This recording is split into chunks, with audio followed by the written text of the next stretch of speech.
لا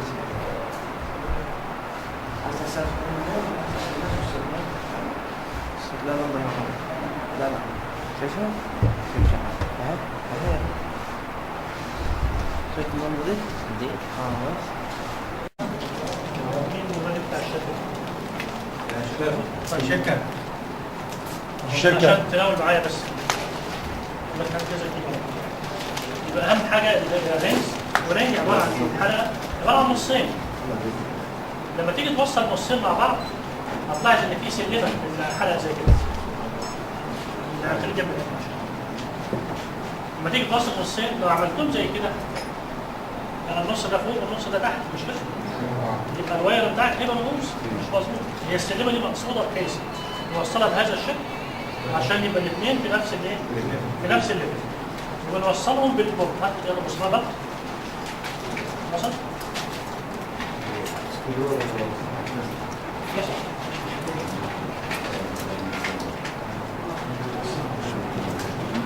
مش لغة عادي زي كده بس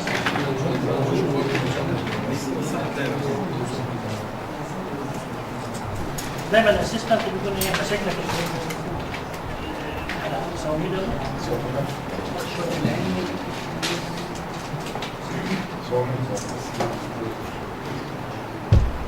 زي ما قلنا ان هو كل سبون سيجمنت لازم يبقى فيه ايه؟ 2 ليفلز اوف فيكسيشن. يلا عايزين بقى ايه؟ نعمل معانا كده كل واحد يعمل نصين. يلا نجيب نصين. دايما عشان ما تحطش دي عشان انا رميته برضه. ماشي؟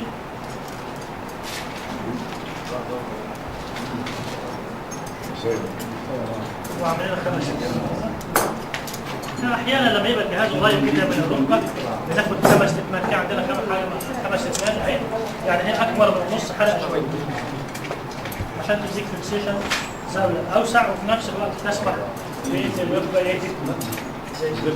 بس هو ال5 ستمات دي مش نفس حلقه من عندك صغيره هي خلاص كلهم نفس النفس.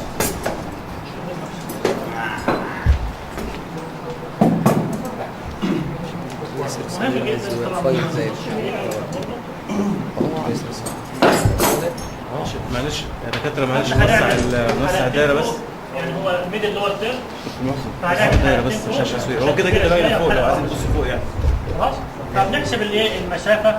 احنا عندك المسافه هنا قصيره شويه ده اسمه ايه؟ ده ثريدد رود. خلاص دايما ثريد رود يبقى جاهز على طول بصواميل. صواميل عندك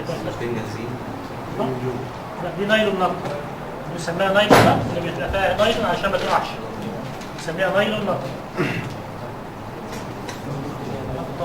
نايلون نط يعني هي دي الصابونه العاديه. نايلون نط اللي هي الثانيه اللي فيها نايلون. عايزين نقول كده بقى نور. مين طفى النور؟ لا نور يا شغال. نور شغال. مروحه شغاله والنور شغال. الشجار هنا مفيش بتاع ده الشاب. لا عندك انت مش فيه شغل الفلاش بتاعك. طب اجيب لك الشاب حاضر. النور طفى كويس. ايوه حاضر بس. صمولات ايه؟ ازاي بقى؟ لما يكون في هنج لو الهنج طبعا ما بتبقاش مربوطه بتبقى سايبه عشان تتحرك. فلو انت عملتها صاموله عاديه هتروح واقعه. لا النط دي عشان ما تقعش. ممكن صاموله هنعملها دلوقتي. صاموله عاديه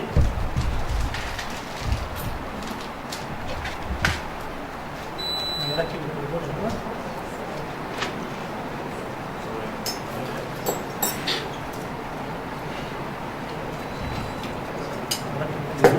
يبقوا عكس بعض.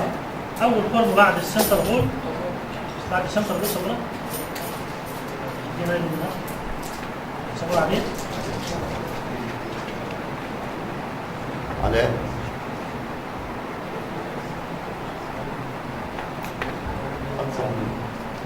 يفضل علشان ايه؟ زي ما قلنا ان ده اسمه السنتر بولت. السنتر بولت اللي هو بيسنتر لي الحلقه على التيبيال سباين، التيبيال سباين ماشي، لان حصلتها على التيبيال سباين والثانيه على نص الانكل، يبقى معنى كده بايه؟ كاني جايب الميكانيكال اكسس بتاع دي والميكانيكال اكسس بتاع دي. اجيب النص حلقه الثاني. بالنسبه للتيبيال اناتوميكال والميكانيكال شيء واحد. انا كده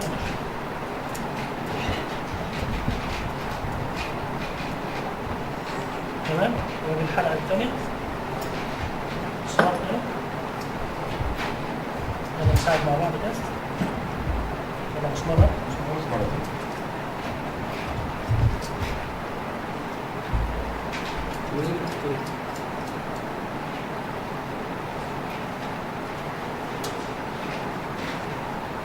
صورة نرد بيها قصير شوية مش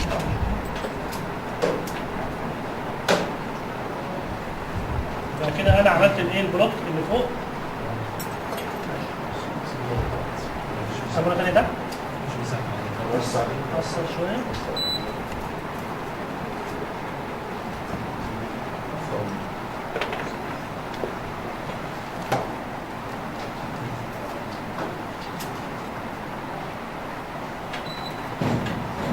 مفتاحين ربط مفتاحين واربعة الربط يمين والفك شمال.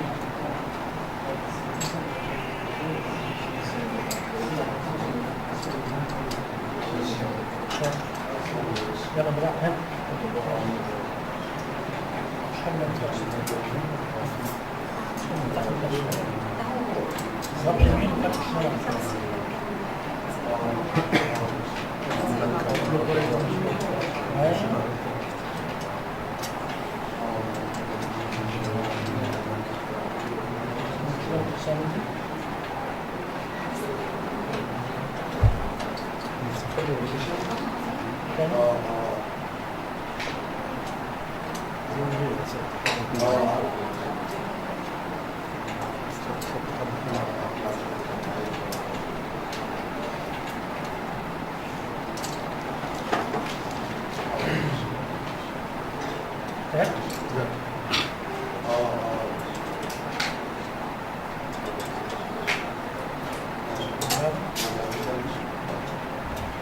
يبقى انا كده عملت البلوك اللي هي البروكسيمال بلوك. هو المفروض يكون اوسع من كده شويه او اطول، يعني جت من هنا قصيره بس عشان الوقت انا مش عايز اغير وابدل مش مشكله. ايدل طبعا مش هتيجي كده. وعندك بقى الليفل اللي تحت الحلقه اللي هي ايه اللي تحتنا هنا ماشي.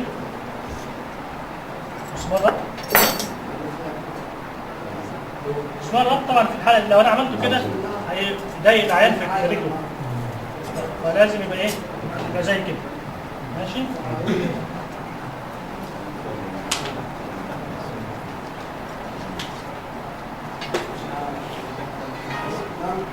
هو طبعا لان العيان رجله مربوطه في المنجله هنا فمش عارفين نعمل الجهاز بره، فبنعمل حلقه يلا نربط. المفروض بنعمل الجهاز بره مجهزينه من ليله العمليه وبنعقمه وهو راكب، يعني الحلقه الهنج راكبه فيه. الهنج بتبقى راكبه وبنعقمه وبالذات اذا كانت اوبليك بلين، لكن هنا عشان وان بلين فسهله شويه، لكن لو اوبليك بلين لازم ترسمها على ورق وشغلانه عشان تبقى الجهاز جاهز معاك من قبل العمليه. خلاص هنعمل بقى الهنج بتاعتنا ماشي. راكب شويه الفيرد سايت في الديستال يعني. لا الفيرد سايت احسن سايت في الديناميك في الديستال تيبيا. بالنسبه للديستال تيبيا هتمسك هنا كده ليفل. هو المفروض ان انا احط كمان واحده هنا بس انا مش عارف في حلقه من المقاس ده 20 خلاص ماشي كمان واحده مقاس 20 فيه بص على الضغط بتاعك لا 22 شوف دي كده مش باين على الطاقه صغيره خالص. خلاص هم 3 حلقات 5 6 حتى اي حاجه. معلش حاول تبص على الشاشه. انا ممكن الغيها لا ده صغير.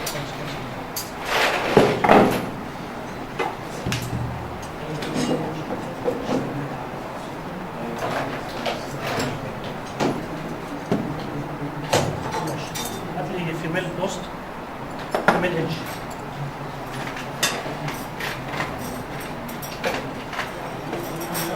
مهم جدا طبعا ازاي تعمل الهنج. ما هو الهنج عباره عن بوست.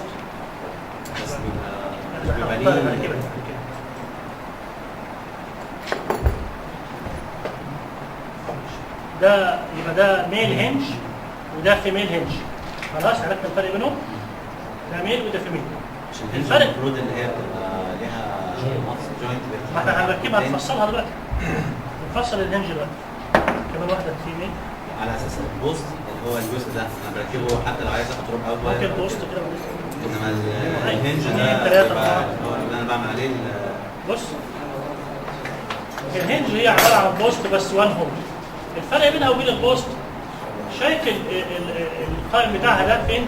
مش في النص، في الطرف شويه. طب البوست القائم بتاعه فين؟ في النص. طيب السبب ايه؟ بس ممكن بوست تاني.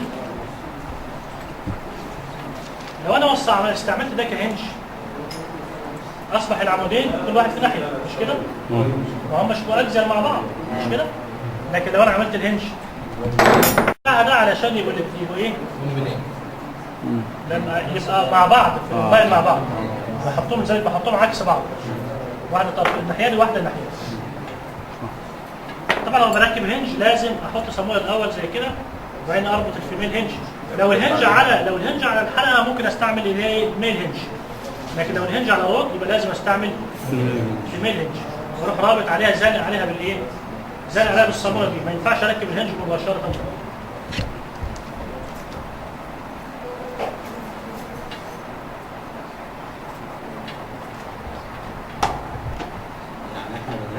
كله وبعد كده نبتدي ناخد الوايرز. طبعا الجهاز بقى راكب من بره، بفصله واركبه على الرجل بحيث يبقى ايه؟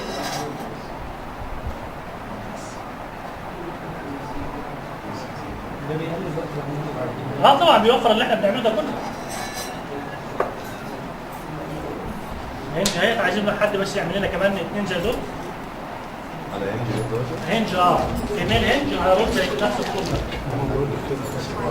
يلا يا شباب هي زي كده كده. يلا عايزين 2 زي ده. اللي هو كويس يعني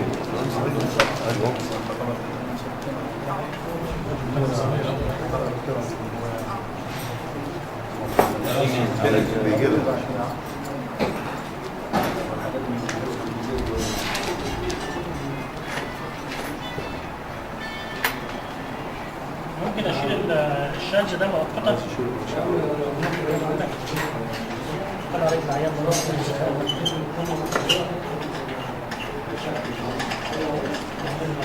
بسم الله الرحمن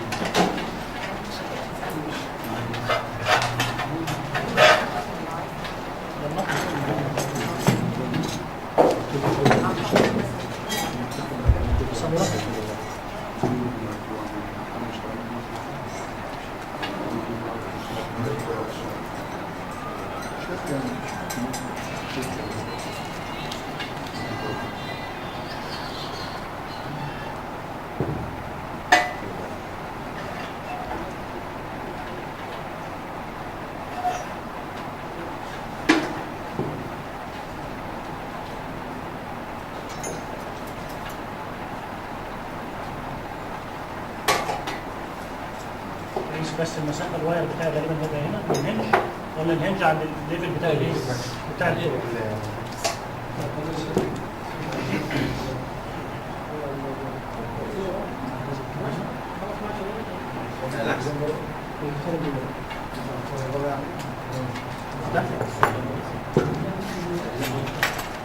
هو احنا ليه نغير مكان نعم. ليه نغير مكان عايز اغير واخد مكان الهنج اللي انا عايز احطها عشان يبقى واحد لازم تو هنجز، واحده قدام وورا. واحد قدام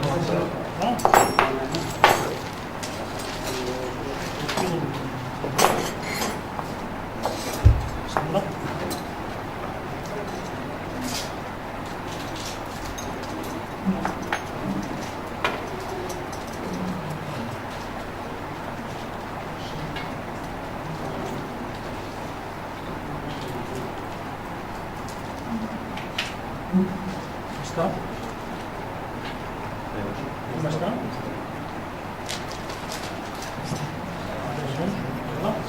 حتى مسطره من عندي، سمونه مسطره من الحاجه اللي عندي، مسطره من الحاجه اللي عندك وده اي يا استاذ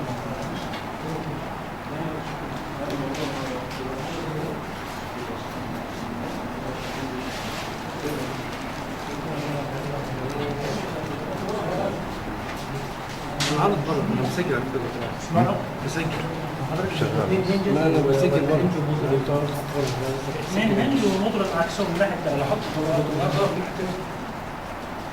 الصاموله دي طبعا لو عملتها صاموله عاديه ما عملتهاش نايلون وهي سايبه كده عشان تتحرك، ثاني يوم هتروح فكه في السليب بتاعها. فين بقى الهنج الثاني؟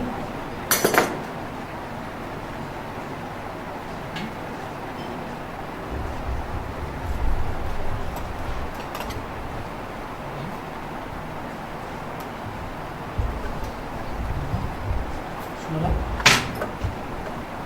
بسم الله.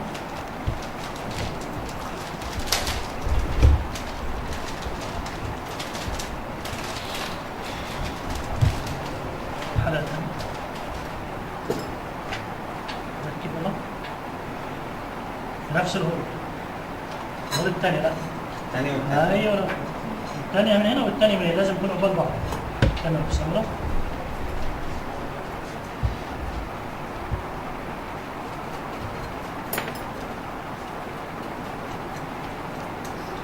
لو انا ركبت الجهاز بهذا الشكل وجيت اشغل الهنج اشتغل يبقى لازم التو هنج يسيبوا ايه؟ كو اكزيال مع بعض. طيب ازاي اضمن ان هم هيفضلوا كو اكزيال؟ اروح تاني الجهاز كام؟ 90 درجه 90 درجه والاسيستنت يمسك كل الجهاز كده على مربع الحاجات كلها. هات المسطره.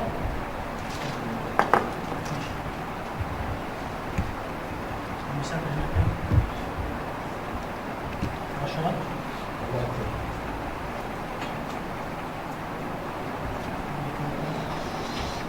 ونص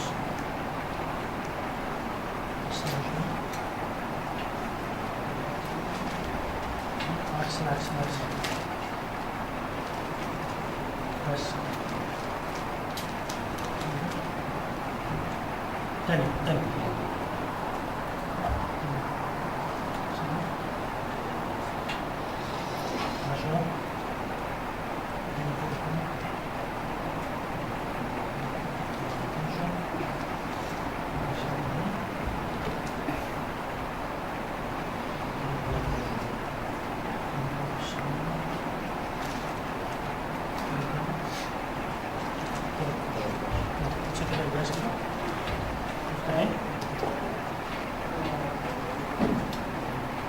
ربط بقى كله.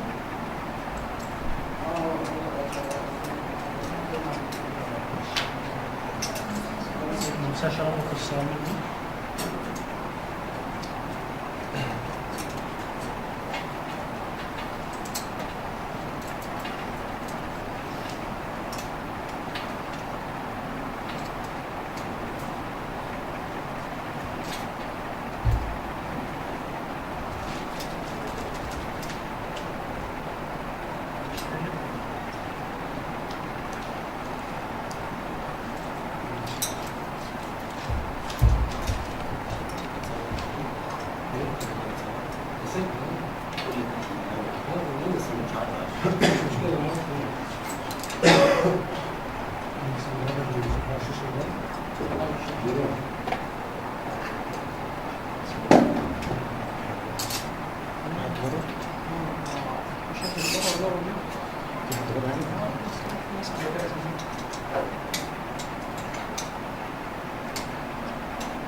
خلاص انا عملت الجهاز بتاعي خلاص.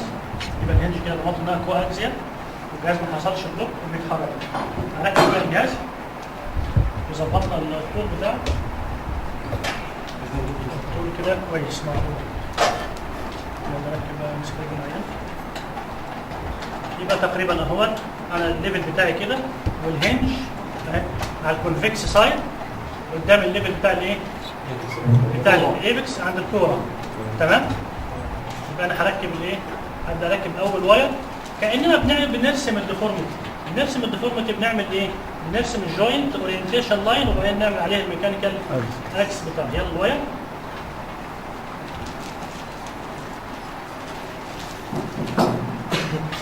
اندر سي ارم هيبقى باراليل للجوينت لاين.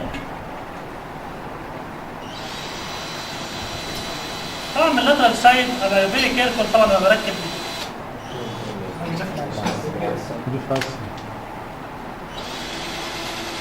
فيري كيرفول من الكومه الكولونيال. ممكن ورقه صغيره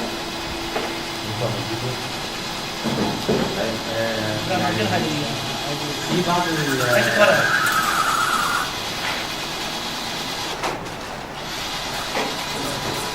طب انا اول واحده برضه من الهيد بتاعت الهيد بتاعت الكبله. لا مش شرط يعني بيبقى غالبا فوق الهيد بتاعت الكبله. انا هاخد بالي ازاي من ده.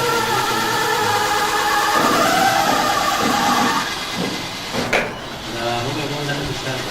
ما انا بحاول اغير رقابة الفم بحاول اغير المسار بتاعه. حاسس صبر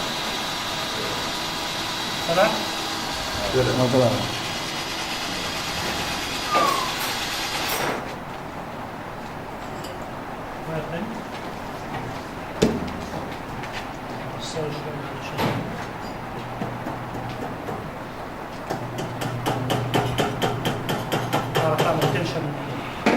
يبقى هنا الواير بتاعي باراليل للجوينت لاين. خلاص انا هسنتر بقى الجهاز من هنا مش كده بحيث على الاقل يبقى فيه صباعين بين الجهاز والرجل اول راوند عشان لو حصل سوفت تيشو يجيني. ممكن اقلل المسافه هنا تبقى صباعين بس عشان مفيش ماس. سوفت تيشو مش هيحصل قدامها كتير لكن القديمه هتبقى معظمها فين؟ ورا. فانا ممكن اظبط ايه؟ صباعين بس. يلا بسم الله ربط. يلا واير فيكسيشن بورد في منه مشبوك وفي ايه؟ مخروم. المخروم عادة غالبا ما عادش بيصنعوه دلوقتي. قليل قوي يعني استعمله قليل. واحد ثاني الناحيه دي لا استنى كان راكب ايوه شاطر لف ايوه كده عشان الشق ده الواير يخش فيه تمام كده ممتاز. سنتر الجهاز بحيث يبقى دي على الايه قدام التيبيا التبوس. خلاص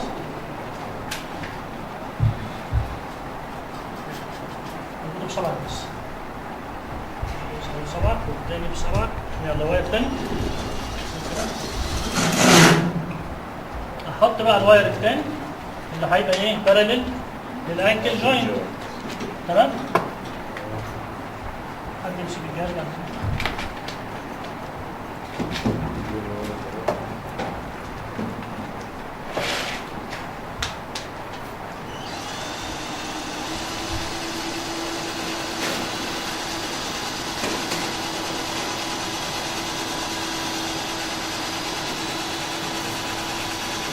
باراليل للانكل. تمام ماشي.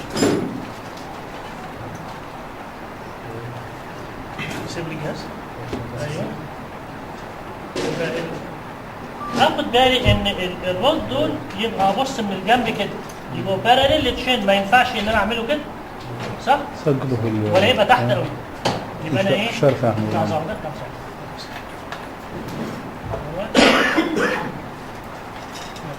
يبقى باراليل كده للايه؟ للتشين بتاع التيب. تمام كده بربط. ممتاز.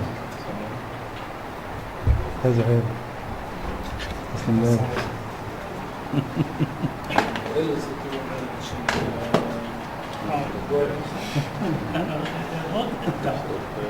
باراليل للتشين بتاع التيب. دي اول خطوه قبل ما تنشن هلاحظ الجهاز هنا مرحل شويه الناحيه دي. ازق شويه كده بحيث دي عند السنتر بتاع الايه؟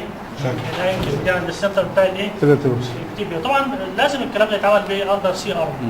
نلاحظ ان الجهاز هنا دي باراليل المسافه هنا متساويه وهنا باراليل للايه؟ للتيبيا. ولما ابص من ناحيه الاذن المسافات كلها مظبوطه مفيش كومبريشن ولا او حاجه. طبعا هي رفيعه فبتبقى المسافه هنا اوسع شويه. تمام؟ يعني انا هبدا اعمل ايه؟ تنشننج بقى. انا كده دي اصعب خطوه والله. بطمن على الهنج ان الليفل بتاعها قدام الايه؟ الليفل بتاع الكوره عند الاستوتومي. هعمل الاستوتومي هنا عند مكان الكوره. الدكتور اللي جنبي يسال عن الاستوتومي فين؟ لازم هيكون عند الايه؟ عند مكان الكوره. ماشي. هنعمل بقى تنشن مفتاحين. مستحيل.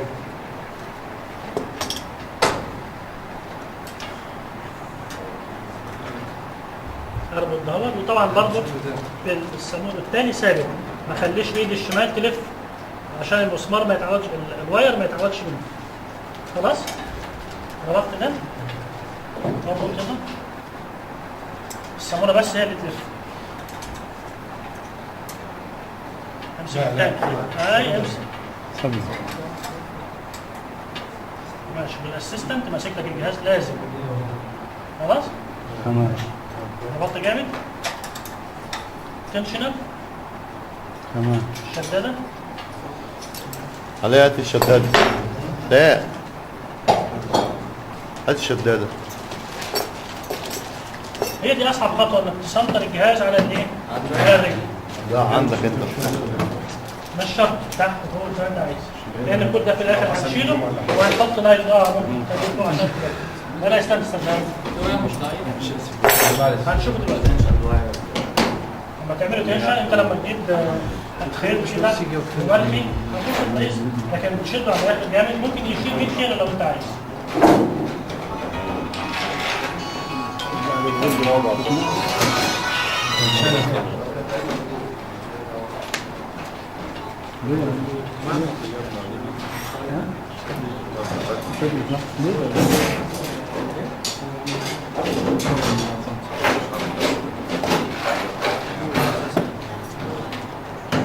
في عندنا نوعين من التنشنرز اللي هم التنشنر اللي هي العصفوره العاديه اللي هي البشر، وفي الداينامومتريك اللي هي كاليبريتد اللي هي الامريكان اللي هي الثانيه دي. كله بيستعمل دلوقتي اللي هي الايه؟ الداينامومتريك اللي هي الكاليبريتد. الواير تنشن، الواير طبعا في الغضب بنستعمل 1.8 او 2 مللي على حسب البول. بتعمل تنشن لحد 110 او 130 لو البول كواليتي كويسه والعين تقيل لحد 130. لو سوفت بتقلل شويه. لو على نص حلقه ما تزودش ابدا، او على 5 سنين ما تزودش عن 70، او مثلا على بوست او كده، والا هيقلص منك. طبعا اول ما يديها لك لازم تروح جاي لاففها شمال عشان تفكها من الاخر. هو هيديها لك وهي عامله كده، تيجي تركب ما تدخلش. زي انت بتسوق العربيه، اول ما بتقف اوتوماتيك هو انت ما بتفكرش بتلاقي ايدك راح جايه ايه منور، ما اعرفش جايب على النيوترال.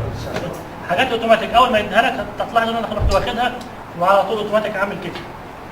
فهي مباشره الحركات دي على طول. اللي هي اسمها سيلف سنترنج داينامومتريك واير تنشنر. لو جيت راكبها كده ما بتركبش، لا البرونجز اللي في الاثنين دول اسمهم برونجز. هروح الففها زي كده. سيلف سنترنج هي بتلبس لوحدها هنا. يبقى البرونجز لابسه والصاموله ناحيتها. خلاص كده؟ المفروض الحزوز دي عليها خطوط 50 70 90 110 130 عليها ارقام هنا. عليها ارقام. وبعدين ببدا اعمل تنشننج لحد ما اوصل عاده بيبقى لحد 110. خلاص الواير يتشد معايا اهو. اجيب هات الفليكسد الانبوبه دي انت مزنوقه، لو جيت تعمل جرام مش هتعمل. لا بعدين بعض الناس بيعمل حيله علشان يتجاوز كده، مش هيعرف يركب لان طبعا عشان مفيش عيان في ناس علشان ما تحصلش الحركه دي ويحط المفتاح من الاول زي كده. المفتاح ده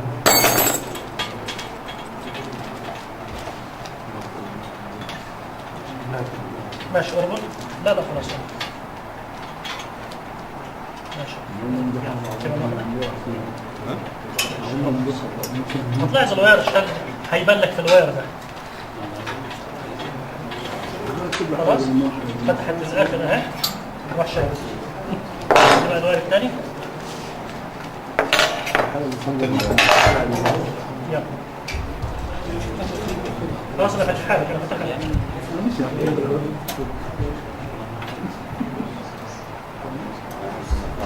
اعكس اعكس. لا اعكس كمان. تمام يلا ايوه كده دخلها الاول جنب يلا شد يلا ظهر ما عبيده يا رب. اللي كان بيقول الواير ضعيف بص هنا شوف الواير شد ازاي فرد بس خلاص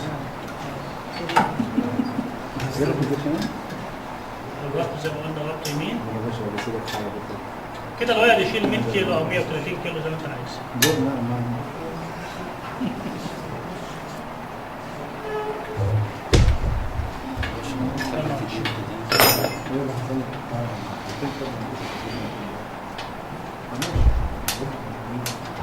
لو انا عندي حاجه متنيه زي كده وعايز افردها بعمل ايه؟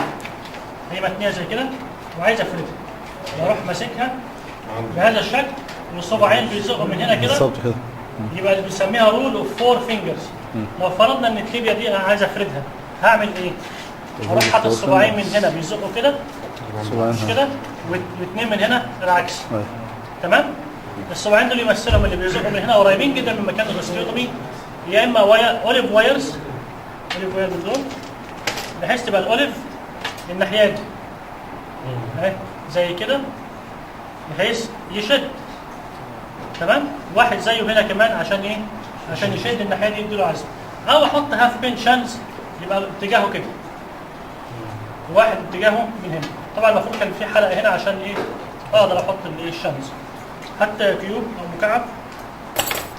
مكعب 4 سم انا شخصيا علشان السرعه مكعب خلاص علشان السرعه وبحب يعني مسمار ربط فبستعمل الوايرز في الاول بس عشان اظبط الجهاز وبستعمل معظم الجهاز بتاعي بيبقى هاف بينز يلا شانز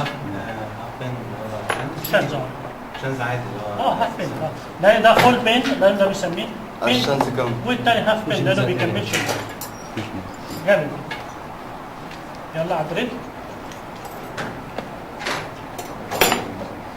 مهم جدا في نخش بالبن اللي هو اندر سي ار مطمن ان هو على في السنتر بتاع العظمه بعد اذنك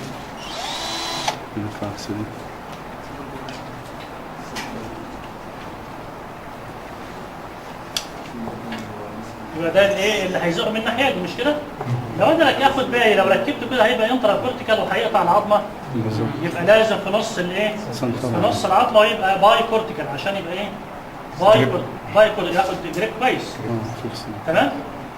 مفيش مانع ابص بالسي ار وبعدين يبقى الدريلنج يبقى انترابتد ما يبقاش كونتينوس شويه ابص وابطل شويه وابطل وحد يحط صلاين علشان الايه؟ ترمى النيكروزس تمام؟ نشوف بيعمل ايه ستار طبعا لو نورمال بون او بوست فراكشر شفت الكراك الستار لايك فراكشر اللي حصل الناحيه الثانيه ده بيحصل في النورمال بون كده فلو نورمال بون في بدايه شفت اللي حصل ده بيحصل في النورمال بون فلازم تفتح الاول ببنطه وبعدين تركب الهاف بين بايدك سمعت قصير عشان ما تكسرش بالظبط بيحصل ستار لايك فراكشر ويحصل لوزنينج وانفكشن فيفضل تفتح ببنطه الاول وبعدين تركب ماشي ومسمار اربط عليه يبقى انا حطيت المسمار اللي هيزق من الناحيه هحط كمان واحد الناحيه مين اللي هيحط يلا حط هاف بين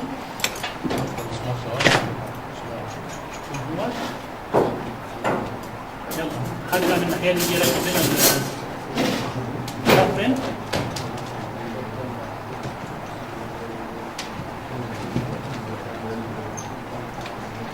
لو انا استعملت الكونسيبت ده بتاع الفور فينجرز ده باقل عدد من البينز احصل على جهاز فيري ستيبل ان البينز تبقى بعيده جدا عن بعضها حاجه اسمها تراينجوليشن يعني البينز رايت انجلز مع بعض لا تعالى فين احسن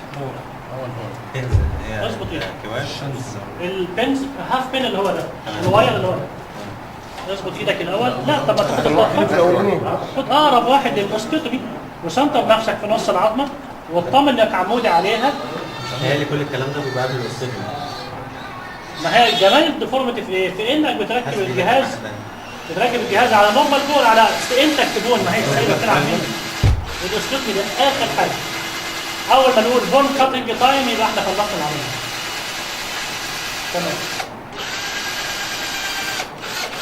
وفي الاخر اندر سي ارم بتشوفه طلع قد ايه. كمل بس خلاص. يلا مبروك سبت. يلا استنى. روح ولا شيء.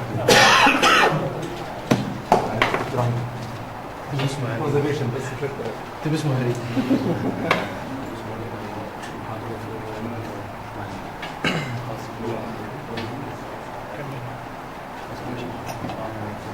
ربطنا ده ما ننساش نربطه طبعا، لان تيجي في الاخر تلاقي الحاجه اللي سايبه انت عملت ريستوتم والجهاز سايب، يجي العيان يمشي تلاقي الجهاز فك من رجله. تحصل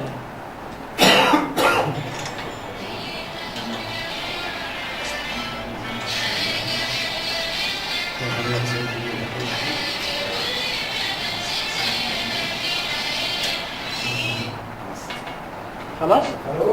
احنا قلنا ايه؟ ادي دول اللي بيزقوا من قريب من المكان الاستيوتومي، وعايزين اثنين تانيين يزقوا من بعيد عن مكان الاستيوتومي. ماشي؟ مكعب اثنين. ده كبير. مفيش مكعب اثنين صب؟ ومسامير مسارة؟ لا ده بوست. ماشي هات بقى. هنحط واحد من هنا عكسه وواحد من هنا عكسه. تمام؟ عندك هنا في التibia ممكن تحط واحد من هنا لاترال واحد كده يبقى ايه؟ اترايت انجل مع بعض. الموضوع بدليل بدل ما اخد واير بتاع من الرنج يعني. ممكن احط واير، ممكن احط هاف بين زي ما انت عايز. بس انا بقول لك انا في شغلي يبقى يعني ايه؟ بحب ده اسرع واحسن لي كده. يلا هات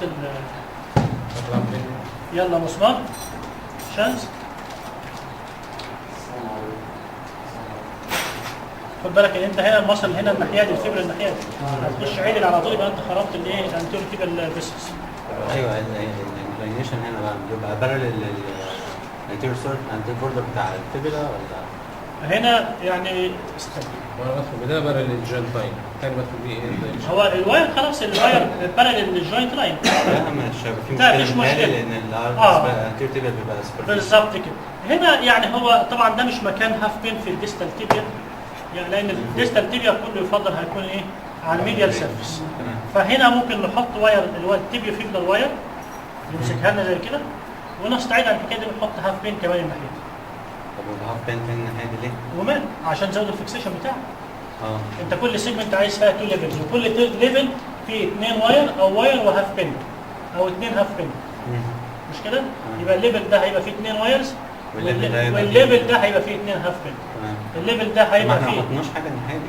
ما هنحط لا قصدي ما حطناش حاجه الناحيه دي عشان تعمل الفور فينجر. الفور فينجر احيانا بتبقى زي ما بقول لك اناتوميكالي هنا يمنعك انك تحط هاف بين الناحيه دي. جميل. ممكن نحط اوليف واير. تمام يعني الواير اللي هناخده من دي هيبقى اوليف واير. ممكن نحط اوليف واير، ممكن تحط واير عادي على اساس انه عامل انجل مع ده. تمام. يفضل يكون اوليف واير. هنحط بس الهاف بين واير هيشتغل ازاي وفي واير تاني عادي؟ مفيش مشكله هوريهولك. هات الهاف بين.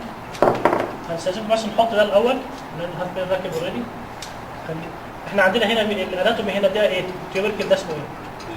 جيرز تيوبركل. نخش فيه اهو. ده فيري سيف. الايه؟ سيف جيرز تيوبركل. اهو.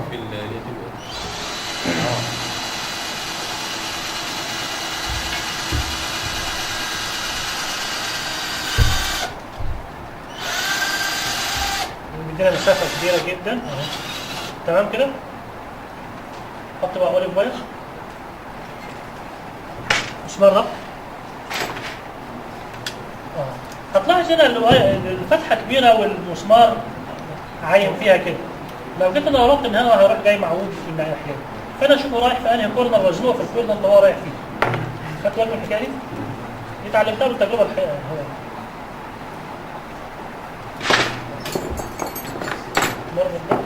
يعني برضه الهاف بين ده عادة عن ان احنا نحط واير تاني. ما بقول لك لانه هو اسرع واسهل وغير كونفينينت للعيان. الجراح يعني اسرع، يعني تشوف الواير هتقعد وتشد وما اعرفش ايه، لكن ده يعني شوف الجهاز اشيك. حطيت الواير انت عندك الواير ده حطه من ايه؟ من الناحيه دي. تمام. لو ما تحطش بقى الثاني من الناحيه دي يقوم الاثنين يلوثوا الحلقه. لا حطه من هنا الوش الثاني على الوش الثاني بتاع الحلقه، والانجل مسموح بها بين التويرز هنا حوالي 30 درجه تقريبا. ده يمسك ما تقدرش تجيب اكتر اناتوميكال، ما تقدرش تجيب اكتر من كده. انت اصل الدايركشن الناحيه الثانيه هتخش عندك الفيبرا مش هتخش لو احنا من الناحيه الثانيه يبقى هنخش من انا كده داخل اسطات الفيبرا اهو تمام. يعني هندخل من الفيبرا عشان يبقى تيبيو فيبرا الواير.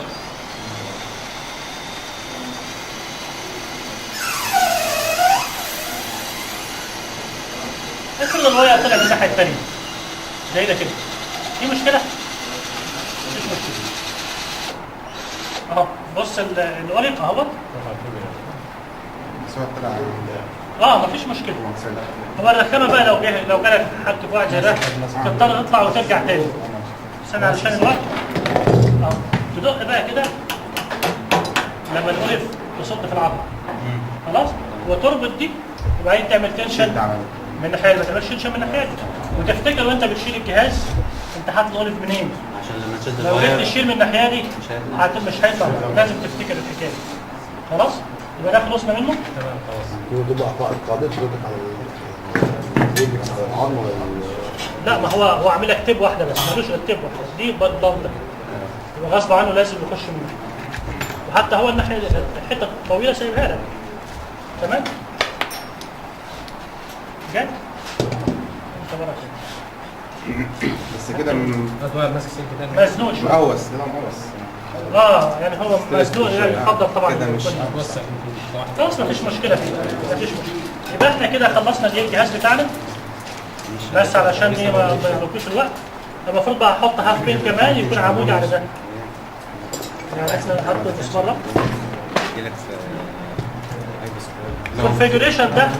الكونفيجريشن ده ممتاز جدا اللي احنا بنعمله اهوت.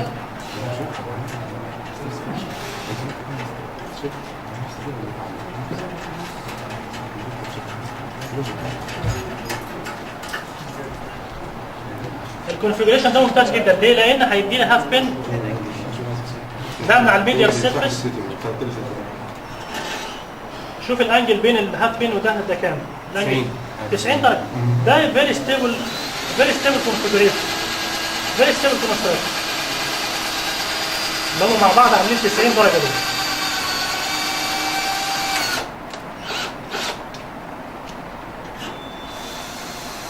كده فيري ستيبل. هو تراينجليشن ايديال بوزيشن اللي هو الاثنين عاملين مع بعض 90 درجه. يبقى عندك واير هنا اهو واثنين هاف بينز عاملين انجل مع بعض وهاف بين، يبقى الفيكسيشن هنا كده ايه خلص. ممكن امسك واحد بس ايه تب فيلدر كمان. باقي ان انا الرينج دي اركب فيها واير تاني مثلا كفايه. لا كفايه قوي كده. يبقى كده شوف كل سيجمنت فيها كام مسمار؟ 3 اهو. خلاص اساس ان احنا قلنا كل رينج بتتثبت باثنين. ممكن اكتفي بده على اساس ان هما الاثنين وان بلوك. ممكن انا شخصيا كده الفيكسيشن كده بالنسبه لي حلو قوي. ممكن ازود واحد هنا لو عايز مش مشكله. طبعا في الادلت ده 5 مللي ما ينفعش. ادلت بون لازم 6 مللي. 5 مللي هيديك جهاز فيري ويك والعين مش عارف يمشي عليه. ادلت بون 6 مللي. بغض النظر عن العظام انا شغال كده يعني الفيمر 5 الفيمر 6 التيبيا 6 الهيومرس 5. لكن ما ينفعش تيجي في ادلت ضخم وتروح مركب لي 5 مللي مش هيعرف يمشي عليه. خلاص خلصنا الفيكسيشن بتاعنا. هنروح عاملين الايه الديستراكتور بقى بتاع الديستراكتور. بنعد الخروم اللي بين الايه التو رودز دول ماشي. نعد بقى الايه الخروم وسنتر. شوف اللي في النص. هات لي رد طويل.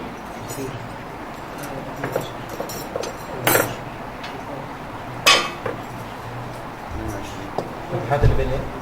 ترود 22 طب يبقى عايزين نعد 11. عد كده.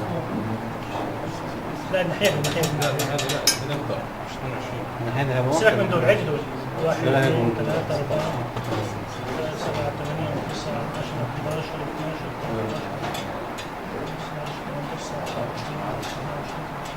25.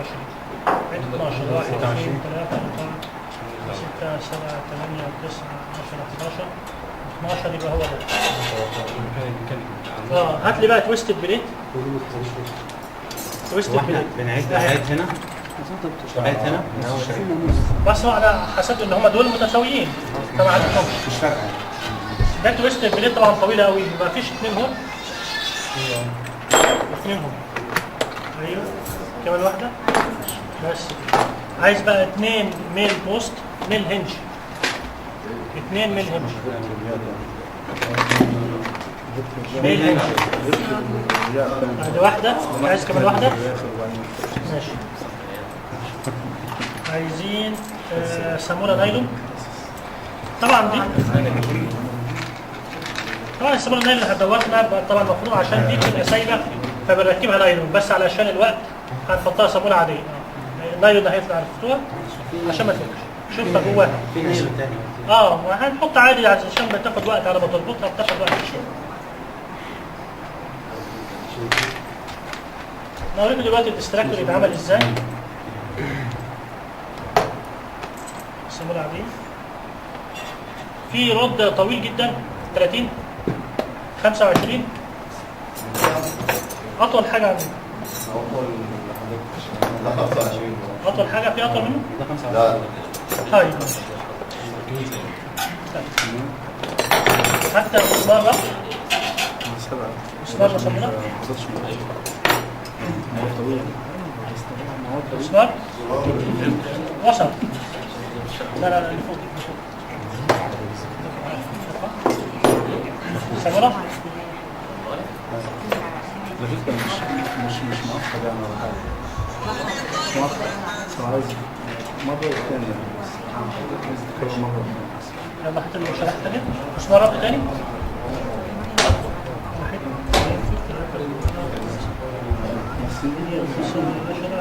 أسكم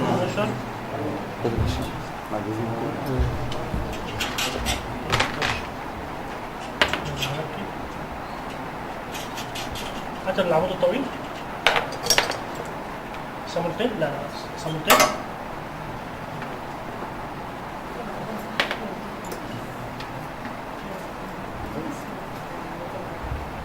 طبعا المفروض يكون عمود اطول من كده شويه. افرض اتزنقت ومش لاقي عمود طويل، هات لي سوكت طويل قوي. سلالة سوكت اطول حاجه عندي. ده اطول حاجه. لا أطول. طيب تروح عامله تطويله دي، تستعملي تطويل. يعني نعمل وسط. وهو في الطرف مثلا. وصل بالموديل. قربوا لي كده. شو وصل لا هو نفسه في الاخر هو خلاص. المفتاح.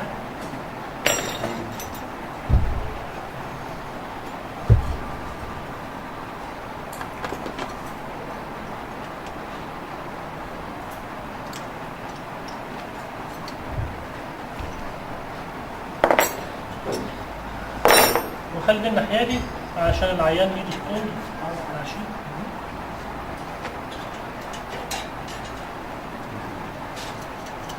لو الرد طويل هيخبط في الارض فخلي دي ناحيه العيان عشان ايده تكون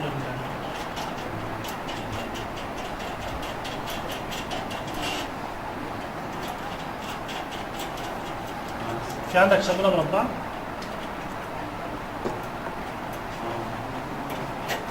سمرة تطويل؟ لا مفيش. مسمار قصير. مسمار ربط قصير. المسامير ربط السيارة دي.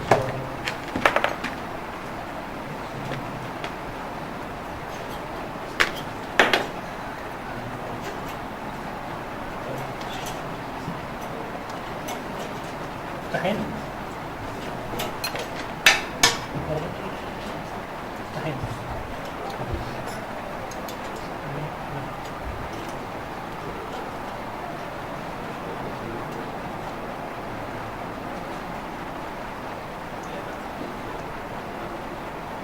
حد معاه فلاشة نظيفة 4 جيجا على الأقل؟ دكتور هيثم موجود؟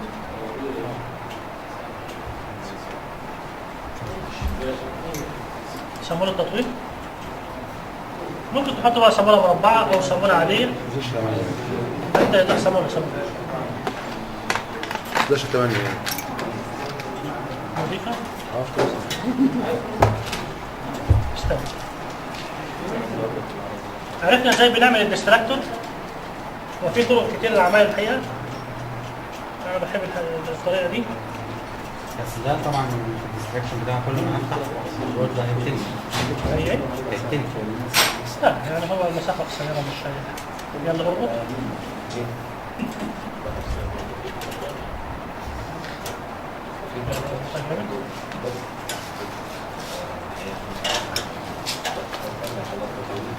ماشي خلاص.